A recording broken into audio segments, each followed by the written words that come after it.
وایي هڅه به وکړي چې د ملي شورا له لارې هم دغه موضوع تعقیب او خپل مسؤلیت ادا کړي.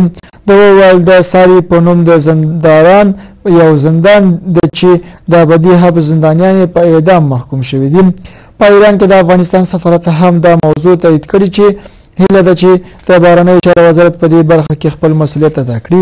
موږ هڅه کوو چې د ملي شورا له لارې هم دا موضوع په جدیت سره تحقیق کړو. ما سره دقیق ارقام نشته خو له ساري زندان څخه کسانو ما سره اړیکه ونیوله چې په ابدي حبس محکوم و او اوس د اعدام اعلان پاڼه ورکړل شوې ده.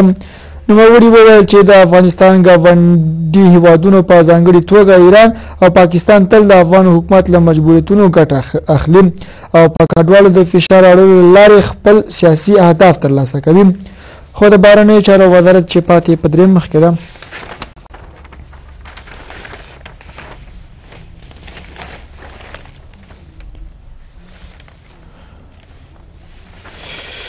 خو بهرنیو چارو وزارت تر اوسه په دې اړه له رسمي مراجعو څخه کوم خبر نه دی ترلاسه کړی. د دغه وزارت یو ویاند وویل چې دوی په ایران کې د افغانستان سفارت له چارواکو سره اړیکه نیولې او ویل چې دا موضوع به په جدیت سره تعقیب کړي تر څو موږ له رسمي مراجعو څخه داسې خبر نه دی ترلاسه کړی چې د دې موضوع تایید وکړي. موږ لږ مخکې په تهران کې له خپل سفارت سره اړیکه ونیوله. موږ به د افغانستان له اړوندو چارواکو سره دغه موضوع تعقیب کړو. هیله ده چې ایراني چارواکي د دواړو هیوادونو ترمنځ د ښو اړیکو په موجودیت کې د افغان زندانیانو د حقونو په اړه په غور سره پریکړه وکړي. هغه وویل چې افغان حکومت له ایران څخه په تیرو موافقتنامو کې غوښتنه کړې چې د افغان زندانیانو په اړه هره پریکړه به د افغان حکومت په سلا مشورې ترسره کیږي. تر راپورونو له مخې دا مهال په ایران کې څه باندې 15,000 افغانان د زندان د پنجرو تر شا شپې ورځې سبا کوي او د دې ډلې څخه یې شاوخوا 300 په اعدام محکوم شوي دي. تر دې مخکې ځینو سناتورانو دا شکایتونه هم کړي وو چې د ایران حکومت د اعدام شوو زندانیانو اجساد په اسانۍ سره یې کورنیو ته نه سپاري. چې دا هم د ایران او پاکستان د لوبو یو بل خبر و چې سرنوشت ورځپاڼې پرې لیکلي وو څوک افغانان په توپونو وړي او څوک هم په سلاو افغانان په زراو افغانان په زرګونو افغانان اعداموي په یو پلمه په بله پلمه باندې بیچارهګان او دا جذب مسکینان مظلوم ولس بندیانوي وهي ټکوي. هیله مند یم چې دا ستونزې هم حل شي.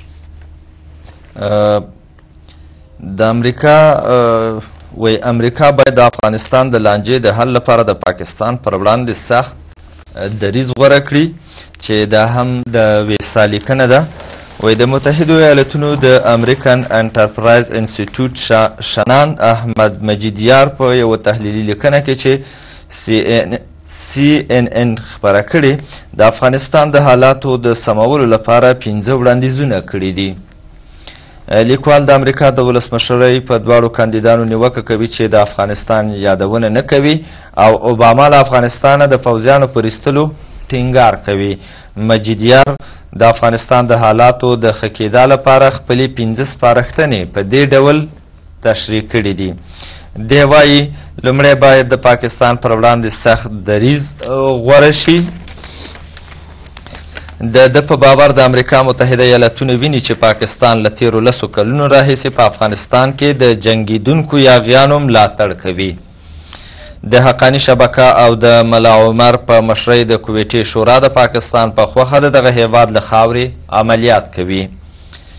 خو امریکا په پاکستان کې د دوی د خوندي پناه ځایونو د ویجاړولو لپاره ډیر څه نه دي کړي.